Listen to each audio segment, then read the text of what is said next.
ముఖ్యమంత్రి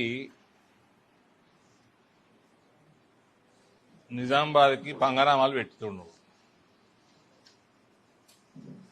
outer ring రోడే కాదు, చాలా విషయాలలో పంగనామాలు పెడుతున్నాడు. కాంగ్రెస్ పార్టీ అధ్యక్షుడు ఇక్కడ మహేష్ కుమార్ గౌడ్ గారు ఏం చేస్తున్నారు? మహేష్ కుమార్ గౌడ్ని రాజకీయంగా కథం పట్టిద్దామని నిర్ణయం చేసినట్టున్నాడు రేవంత్. ఇద్దరు ఎమ్మెల్యేలు ఉన్నారు, ఒక ఆయన అయితే అడ్వైజరేనా అడ్వైజర్. ఆయనకే నలుగురు అడ్వైజ్ చేయాలి, ఆయన ఏం అడ్వైజ్ ఇస్తాడో తెలియదు నాకు. ఇంకొక ఆయన ఎమ్మెల్యే ఇక్కడ రూరల్. మీ ఏ ముఖం పెట్టుకొని తిరుగుతున్నారా మీ ముగ్గురు జిల్లాల? ప్లే కరో, వీడియో ప్లే కరో భాయ్ సాబ్, ప్లే కరో.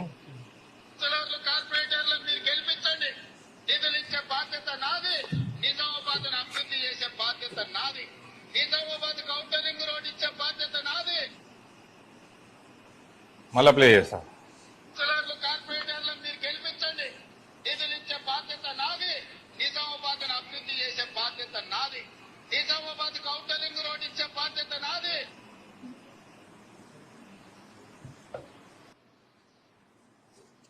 రేవంత్ బిడ్డ ఒకటి యాది పెట్టుకో, మార్పు తెలంగాణ రాష్ట్రంలో, ఉమ్మడి ఆంధ్రప్రదేశ్ రాష్ట్రంలో కూడా, తెలంగాణ రాష్ట్రంలో కూడా మార్పు అన్నది ఈ ప్రాంతంకి వెళ్ళి మొదలవుతుంది బిడ్డ. సమజే చోటే ఈ ప్రాంతం నుంచి స్టార్ట్ అవుతుంది. ఇక్కడ మోసం చేసినాం అనుకో రైతుల్ని కానీ ప్రజల్ని కానీ, 2000 కలలు కంటున్నాడు ఈయన, 2034 గట అప్పటిదాకా ఈయన ముఖ్యమంత్రి ఉంటాడట. 2029లా నీ లాగుల తొండలు ఎట్లా దొరకొడతారంటే లాగిప్పి వారిపోతావు నువ్వే. వస్తా 1 by 1. ఔటర్ రింగ్ రోడ్ ఇస్తా అన్నాడు, ఇప్పుడు ఔటర్ రింగ్ రోడ్ లేదు. ఎక్కడెక్కడ ఇచ్చిండి ఇలా ఔటర్ రింగ్ రోడ్లు? ఖమ్మము, వరంగల్, కరీంనగర్కి ఔటర్ రింగ్ రోడ్ అట. మరి నిజామాబాద్కి ఏమైందయా?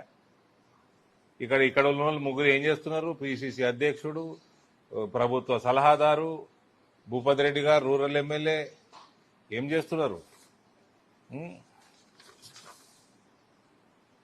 చేత అయితే ఎట్లా ఊపుతారు చూడు.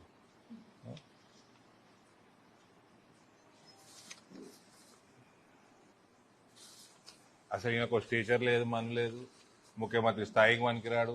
ఆ కాంగ్రెస్ వాళ్ళు కూడా ఈయన ఎన్ని మాటలు మాట్లాడిండండి, ఎన్ని దేవుళ్ళ మీద ఒట్లేసిండండి. దేవుళ్ళకే మోసం చేసిండు, హిందూ ప్రజలకు మోసం చేసాడు, పెద్ద ఆశ్చర్యం కాదు. నోరు ఉన్నదాన్ని కయ్యా కయ్యా కయ్యా కయ్యా పతలాడుతూ ఉంటుండే. ఇంతకుముందు ఏమైనా పతలాడుతుండే ఈయనది. ఈయన టీం కూడా తెలుసు నాకు, ఓలోళ్ళు నేను, అన్ని పార్టీలలో ఉంటారు. పతలాడుకుంటా ఆ టేబుల్ మీద ఈ ఒక్కడు వాయిస్ తప్ప ఈయనదే కై కై కై కై కై కై కై కై షటర్ బాక్స్, పెద్ద షటర్ బాక్స్. ఈయన ఇష్టం ఉన్నట్టు వాగ్దానాలు చేసిండు. నిన్న కాక మొన్న జరిగిన మున్సిపల్ ఎలక్షన్లలో వచ్చి గెలిపిస్తే రింగ్ రోడ్ వేపిస్తా అన్నాడు. ఆ తుకడాలైనా గెలిపించారు ప్రజలు. ఆ ఎంఐఎం ఓడికి ఇన్ని, కాంగ్రెస్ ఓడికి ఇన్ని, ఆ బీఆర్ఎస్ ఓడికి ఒకటి, అందరు కలిసి తుకడాలు చేసుకున్నావు కదా. మరి రింగ్ రోడ్ ఎందుకు ఇవ్వకపోతుంది? ఇంకోటి నిజామాబాద్ ప్రజలకు తెలియజేయాలా, జీవితంలో మనకి అండర్ గ్రౌండ్ అనేది రాదు. ఇట్లనే ప్రభుత్వాలు బీఆర్ఎస్ ఓడో కాంగ్రెస్ ఓడు ఉంటే ఎప్పటికీ రాదు. అప్డేట్ ఇస్తున్నా, ఇది నేను మీడియాకి ఇచ్చేస్తా. లేటెస్ట్ అండర్ గ్రౌండ్ డ్రైనేజ్ మీద ఉన్న లేటెస్ట్ ఇది అండర్ గ్రౌండ్ డ్రైనేజ్ స్కీము టోటల్గా 162.8, అంటే 163 కోట్లు. ఇందులో దాదాపు 50 కోట్లు కేంద్రం, 84 కోట్లు రాష్ట్రం, 15 కోట్లు 15th finance commission, ULB share, urban legislative bodies అనుకుంటా, లోకల్ బాడీయా, లెజిస్లేటివ్ బాడీ ఏమో అదే, వాట్ ఎవర్, యుఎల్బి షేర్ 14 కోట్లు. ఇవన్నీ కలిపితే 163 కోట్లు. దీంట్లో ఇందూరు పట్టణ ప్రజలు వినండి, మొత్తం నెట్వర్క్, సువర్ నెట్వర్క్ 90.3 కిలోమీటర్స్ ఇప్పటిదాకా పని అయింది. పైప్స్ సప్లైడ్ 41.94, 42 కిలోమీటర్సే పైప్ సప్లై అయింది. నెట్వర్క్ లేడు 27 కిలోమీటర్స్ వేసిరు. అవుట్ ఆఫ్ 90 కిలోమీటర్స్ 27 కిలోమీటర్స్ వేసిరు పైపులు. ఇన్స్పెక్షన్ చేంబర్స్ 7,500 963 అయినాయి. 11-12% అయినాయి. 12%. మ్యాన్ హోల్స్ కొత్త కట్టాలా, కిందికి ఉన్నాయి, పైకి రేజ్ చేయాలి. ఇవి 4,004 కొత్తవి, 8,999 అంటే 99,000 రేజ్ చేసేటివి. రేజ్ చేసే 847 అయినాయి. కొత్త మ్యాన్ హోల్స్ 867 అయినాయి. ఇది మొత్తం కలిపితే 13% అయింది. ఇన్స్పెక్షన్ చేంబర్స్ 12% అయింది. ఇక పైపులు వచ్చినాయి, లే చేసినాయి. పైపులు వచ్చినాయి 46%, లే చేసినాయి 25% అయినాయి. హౌస్ సర్వీస్ కనెక్షన్ 45,000 3,499 అయినాయి. 8% కూడా కాలే. Commissioning of old sewer lines 250 కిలోమీటర్లు, 45 కిలోమీటర్లు కంప్లీట్ అయినాయి. 18% అయింది work. Total of sewer network, STPs and pump houses అన్ని ఇన్ ప్రోగ్రెస్ అని రాసేసారు. కంటే ఏడ మొదలైనయా కాలేదా దాని డీటెయిల్స్ కూడా వేయలేదు. ఓవరాల్ ప్రోగ్రెస్ 25% కూడా కాలేదండి. అండర్ గ్రౌండ్ డ్రైనేజ్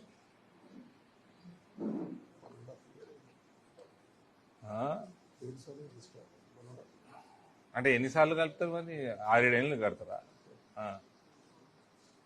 టోటల్ ఇప్పటిదాకా ఇచ్చిన అమౌంట్ ఇది చూడాలి.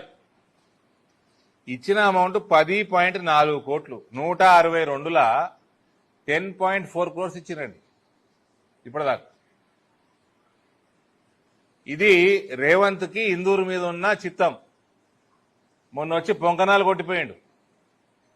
ఔటర్ రింగ్ రోడ్కి శాంక్షన్ చేస్తాను సిగ్గు లేకుండా వేరే అన్ని ఇచ్చుకున్నాడు.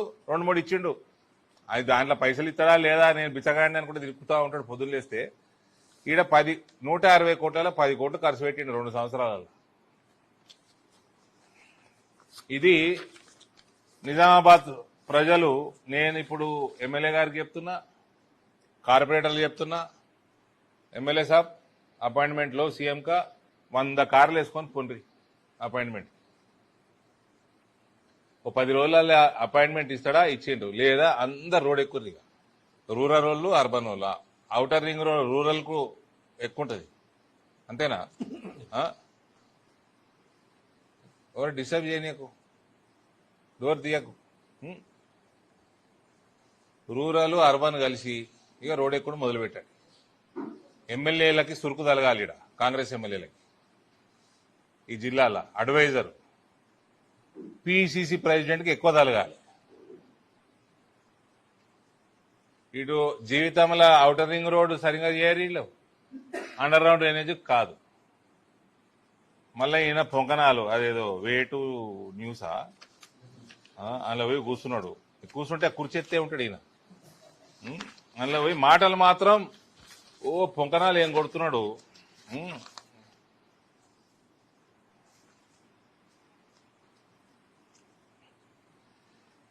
రాహుల్ గాంధీ 2039 దాకా ప్రధానమంత్రి కాదని చెప్పేసాడు ముఖ్యమంత్రి. 2039 దాకా ప్రధానమంత్రి కాడు రాహుల్ గాంధీ అని ఆయన ఒప్పేసుకున్నాడు. 2034 దాకాట ఈయన ముఖ్యమంత్రి ఉంటాడట. ఆ తర్వాత ఈయన నేషనల్ పాలిటిక్స్లకు పోయి అప్పుడు రాహుల్ గాంధీని ప్రధానమంత్రి చేస్తారట. గాంధీలు ఏం పిచ్చోలవే మీరు. ఈయననే స్కెచ్ చేసుకుంటుండు ప్రధానమంత్రికి. పైసలు బాగా సంపాదించేసి ఈయన స్కెచ్ చేసుకుంటుండు. బాగా 10 ఏళ్ళు సంపాదించేట తెలంగాణ లూటీ చేసి ఆ కేరళలో కేసీ వేణుగోపాల్ ముఖ్యమంత్రి చేద్దామని వేయండు. అందరు కలిసి లూటీ చేద్దామని వీళ్ళంతా లూటేరాలు కాళ్ళు. ఆడ వేరే ఆయన చేశారు ముఖ్యమంత్రి. ఇంకా కేసీ వేణుగోపాల్ కోసం పోయిండు. పొట్టు టింగ్ టింగ్ టింగ్ టింగ్ అని పోయిండు కేరళకి. పైసలు పెట్టిండు, ఆడ ఛానల్ పెట్టిండు, ఏదేదో చేసిండు. లోట పీస్ అయింది. ఆడ ఇంకొక ఆయన సతీష్ అని ముఖ్యమంత్రి చేసి అయిందా? ఒకటి 2039 దాకా రాహుల్ గాంధీ అనేటోడు ముఖ్యమంత్రి కాడంటే రేవంత్ 10 సంవత్సరాలు ఇంకా భారతీయ జనతా పార్టీ ప్రభుత్వం ఉంటుంది కేంద్రంలో 2039 దాకా అని ఒప్పుకోవడం జరిగింది. 2039లో కూడా రాహుల్ గాంధీ ప్రధానమంత్రి కావాలంటే రేవంతే హెల్ప్ చేయాలన్నట, లేకపోతే అప్పుడు కూడా కాడట. ఇక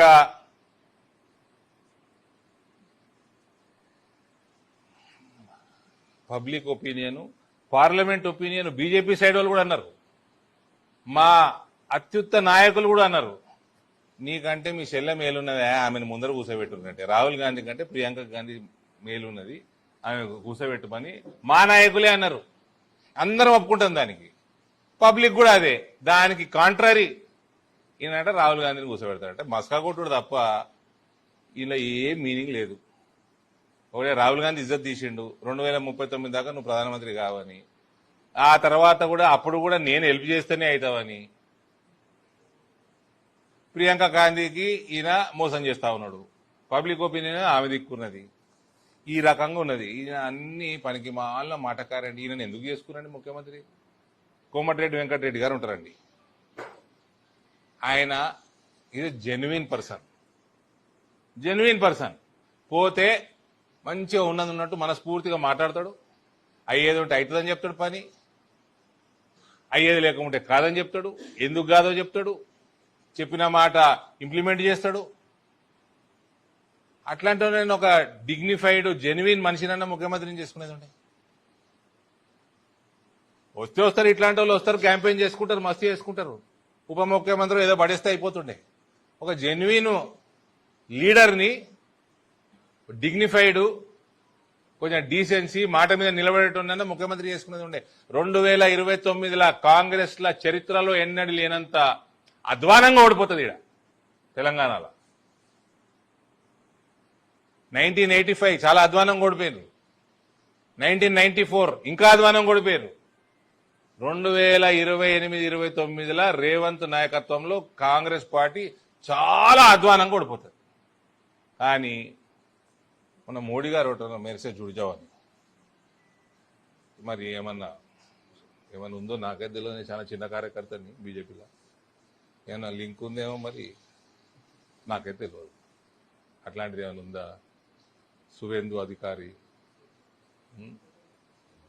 అందుకే చెప్పిన కాంగ్రెస్ వాళ్ళకి సలహా, మా నాయన సనసేవ చేసి నీ పార్టీకి జెన్యున్గా కోమటిరెడ్డి వెంకటరెడ్డి లాంటి వాళ్ళు, శ్రీధర్ బాబు లాంటి వాళ్ళు మాట మీద ఉండి జీవితాంతం కాంగ్రెస్ పార్టీలో ఉండి కసంటోళ్ళని చేసుకున్నా సరే, ఈయనకి ఏదో పడేస్తే అయిపో మంత్రి పదవి. ఎప్పుడు జారుకుంటాడో తెలియదు. ఇక Revanth Reddy claims that he got the 3 bullet train corridors to Telangana అన్నాడా మొన్న? ఆయననే తెచ్చిండని బుల్లెట్ ట్రైన్ కారిడోర్స్ చెప్తే ఈయనండి, ఇది highlight joke. The Modi government brought national policy called the National Rail Plan. The first draft of the National Rail Plan was released in 2020 and the final report was released in 2021. It mentions the government's plans to develop 7 high-speed rail corridors, out of which 3 are connected to Hyderabad. 2020 start అయింది, 2021 report complete అయింది. ఈయన లోటపి ఏడున్నాడు ఈయన. అప్పుడు దుబ్బాకల deposit వీకింది, జిహెచ్ఎంసీలో deposit వీకింది, హుజురాబాద్లో deposit వీకి ఈయననే ఏడున్నాడో గాయబుండే మనిషి. ఈయనట rail corridor తెచ్చినట్ట. ఈయనని rail corridor spelling అడగాలి. Journalist అని చెప్తున్నా, ఇట్లాంటి మంచి టాపిక్లు వచ్చినప్పుడు రైల్ కారిడోర్ స్పెల్లింగ్ అన్న తెలుసా అని అడగాలి. ఈయనకి ఏం సంబంధం అండి? 2021 అయిపోయింది ప్రణాళిక. ఇప్పుడు వచ్చినాయి అవన్నీ. Pune to Hyderabad, Hyderabad to Bengaluru, Hyderabad to Chennai.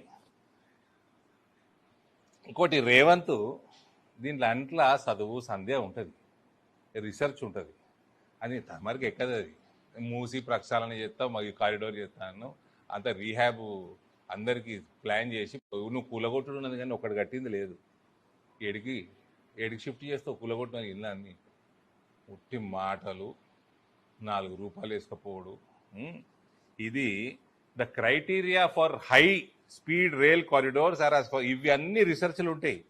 City population of more than 10 lakhs, distance between city, pair of cities ఎక్కడి నుంచి ఎక్కడికి, confine to distances between 300 to 700 kilometers, city GDP, high levels of congestion, passenger flow between city, both the cities, including AC rail and air trips.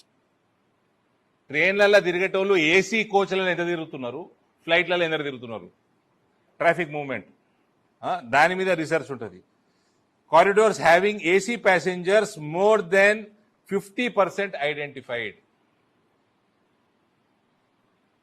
AC కోచ్లలో ఎక్కువ తిరుగుతున్నది ఈ కారిడోర్లలో. ఇదంతా research ఉంటుంది దీని వెనుక. డైలాగులు పతలాట కాదు ఇది చోటు, పతలాట కాదు ఇది. జోకర్ ఉంటుంది కదా, జోకర్ అనుకున్నాడు ఏందో మరి. ఇది జస్ట్ మన ప్రియతమ ముఖ్యమంత్రి, నీకు మాకు అందరికీ ముఖ్యమంత్రి, ఆయనను ఎడ్యుకేట్ చేయడానికి చెప్తున్నది ఈ విషయాలు. నెక్స్ట్ టైం వాగేటప్పుడు పత్తల టేబుల్ మీద వాగేటట్టు వాగకు. ఇంకోటి ఇంకో డైలాగ్ కొట్టినోటి, అందుకే డౌట్ కూడా వస్తుంది నాకు మోదీ గారు మొన్న అన్న మాట మీద. ఇది మేము రాజకీయాలు రాగానే మాకు కోచింగ్ క్లాసులు అన్నిట్లో వింటుంటాం. ఇది పహలా దేశ్, उसके बाद జనతా దళ్, దాని తర్వాత బీజేపీ పార్టీ, దేశం ప్రథమం, ప్రజలు సెకండు, తర్వాత మన పార్టీ, తర్వాత 4th ప్లేస్లో మనం, మన కుటుంబం కానీ ఇండివిజువల్ కానీ అని మాకు నన్ను నేర్పినాడు. ఈ డైలాగులు కొడతా ఉంటాడు మధ్యలో. అందుకనే మోదీ గారు మొన్న అన్నది నాకు చాలా బలంగా నాటకపోయింది. కోమటిరెడ్డి అన్న నువ్వే చూసుకోవాలి జాగ్రత్త. శ్రీధర్బాబు గారు, మహేష్ అయితే ఆయనకి అసిస్టెంటే, పిఏ టు సీఎం. ఆయన ఏం చెప్తే అది. నిజామాబాద్ ప్రజలకి లొట్టపీస్ చూపిస్తున్నా కూడా మహేష్ కుమార్ కూడా మాట్లాడతలేడు.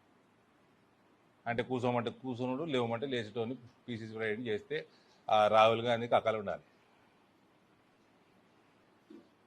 ఈయనకి బయట మాట్లాడడానికి అవన్నీ, నేనేదో దేశ భక్తుడిని, అటు ప్రధానమంత్రి గారిని ఇంప్రెస్ చేసుకోవాలను, మా హోమ్ మినిస్టర్ గారిని ఇంప్రెస్ చేసుకోవాలను, ఇవన్నీ బయట మాట్లాడతాం. కానీ ఈయన ఫస్ట్ రేవంత్, పహలా రేవంత్, बाद में కొండల్, उसके बाद में कृष्णा, లాస్ట్ में తిరుపతి. రేవంత్ రెడ్డి కుటుంబం, కొండల్ రెడ్డి కుటుంబం, కృష్ణారెడ్డి కుటుంబం, తిరుపతి రెడ్డి కుటుంబం తప్ప ఏ కుటుంబం మీద ఈయనకి చిత్తశుద్ధి లేదు తెలంగాణలో. ఓకే, డైలాగులు తప్ప ఏముండవు సార్వి. ఇక ఫ్యూచర్ సిటీ అట. ఆ ఫ్యూచర్ సిటీకి మన 9th డిసెంబర్ రోజు సోనియా గాంధీ బర్త్డే నాడు ఏదో వేసిండు కదా, ఏదో సమిట్, గ్లోబల్ సమిట్ అని వేసిండు. సోనియా గాంధీ గారిని పిలిచిండు. వచ్చిందా? నా లేకైతే రాలే. అరే ఆల్గొండ అమరీనని. ఆ కేసీఆర్ కరీంనగర్ని డాలస్ చేస్తా, వరంగల్ని వాషింగ్టన్ చేస్తా, హైదరాబాద్ని మన న్యూయార్క్ చేస్తా, పాత బస్తీని ఇస్తాన్బుల్ చేస్తా అంటే ప్రజలందరూ కూర్చొని ఆయనని ఫార్మ్ హౌస్లో కూర్చోబెట్టి అందరు కలిసి. ఇక ఈయన టోక్యోలు, న్యూయార్క్లు, అన్ని లండన్లు అన్ని కలిపేట అన్ని తీసుకొచ్చి ఒకటే ఫ్యూచర్ సిటీ చేస్తారట. ఉన్న పట్టణాలనే అప్గ్రేడ్ చేస్తా అంటే కేసీఆర్ని నమ్మలే. లేని పట్టణం క్రియేట్ చేస్తారట, ఫ్యూచర్ సిటీ అట. అందుకే రాలే సోనియా గారు.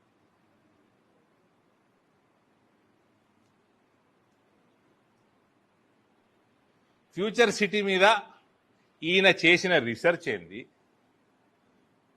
ఫ్యూచర్ సిటీ ప్లానింగ్కి ఉన్న ఏజెన్సీలేంది? ఎవరు? మీ దగ్గర ఎటువంటి ప్రణాళిక ఉంది? ఎన్ని సంవత్సరాలలో కడతారు? ఎంత బడ్జెట్? ఏం నుంచి తెస్తారు? ఇవన్నీ అడగరు జర్నలిస్టులు. ముఖ్యమంత్రి అని భయపడతాడా? ఈ ముఖ్యమంత్రి మీద పేరుకే ముఖ్యమంత్రి, గింతే కుర్చీ లేవేలే, కూర్చుంటే కుర్చీలో గాయపడతాడు ఈయన. ఏం భయపడకూరు, అన్నీ అడగండి, టెక్నికాలిటీస్ అడగండి జర్నలిస్టులు మాట్లాడేటప్పుడు. నోటికి వచ్చింది మాటలు పతలాట ఆడినట్టు.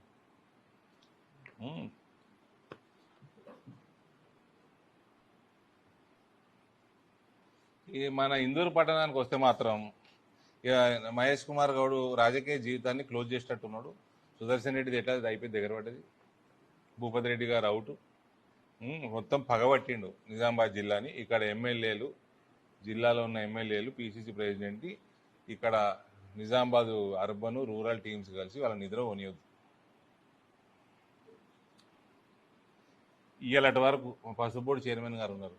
ఇయ్యాలటి వరకు రైతులు, మీకైతే మేము చెప్పాలండి, మేము చేసేసినాము.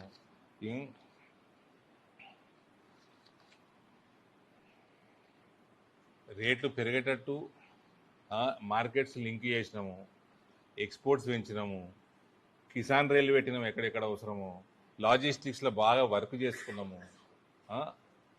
తర్వాత బోర్డు ఇచ్చినాము, అది బోర్డు తెలంగాణకి ఇచ్చినాము. దానికి మీ బిడ్డని, ఇందూరు జిల్లా బిడ్డని చైర్మన్గా చేసినాము. అవన్నీ కూడా నరేంద్ర మోడీ ఈ గడ్డ మీదకి వచ్చి చేసిపోయింది. ఇవాళ పసుపు బోర్డు కోసం కొట్లాడితే రైతులు చేసుకొస్తే అయిపోతుందేమో అనుకున్నాము. ఇవాళ దానికోసం జాగా కోసం కూడా కొట్లాడబడుతుంది.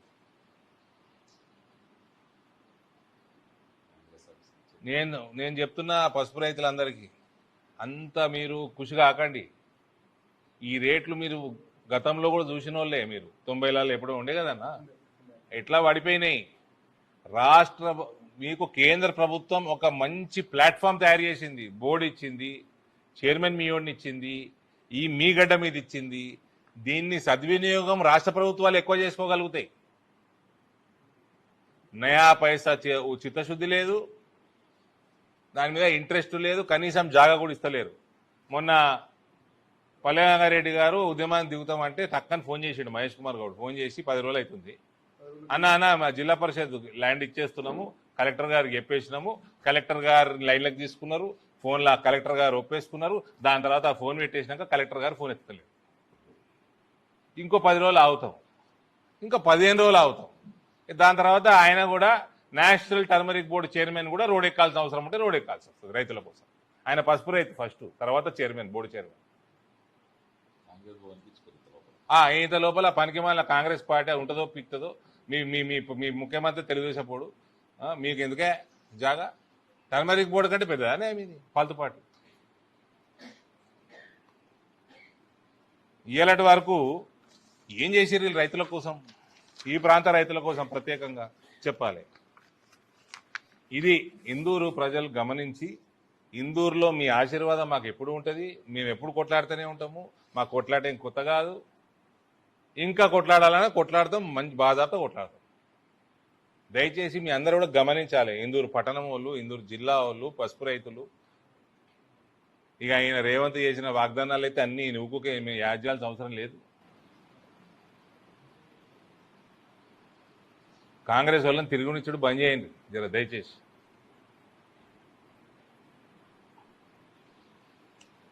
ఉందా any other subjects other? Thank you brother. చెప్పండి, ఏమైనా ఉంటే చెప్పండి మీరే.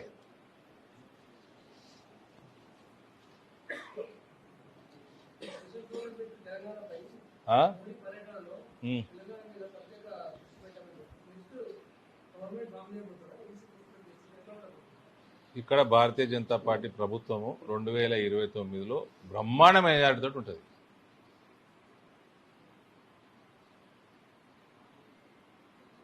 మేర్సే జుడ్జావ్ అన్నట్టు చూసినావా?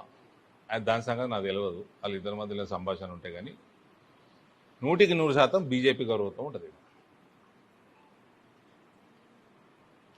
హై టెన్షన్ రాజకీయాలు చూస్తారు మీరు next 2 years. High tension.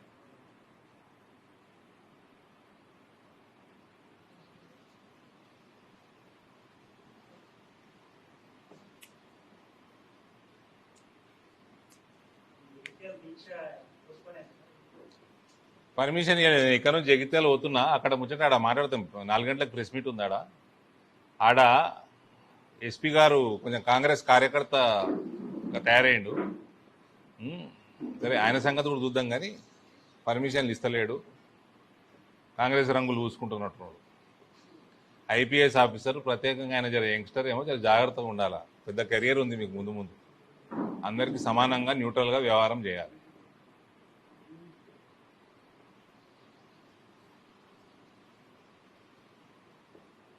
Postpone చేసినాము, ఇంకా పెద్ద ఎత్తున దాని గురించి కొట్లాడతాం. అక్కడ ఎమ్మెల్యేకి కూడా కళ్ళు నెత్తికెక్కినాయి. ఆయన భూస్థాపితం చేశారు, నేను ఊకోను.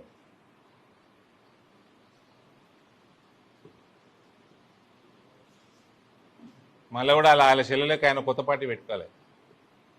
అర్థం కావద్దు, రాజకీయము ప్రపంచం అర్థం కాకుండా చేస్తాం. మళ్ళా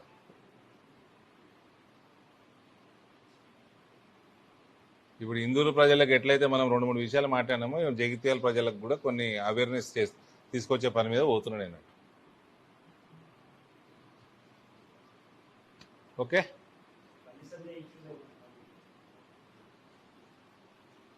చట్టం ఎవరికి చుట్టం కాదు.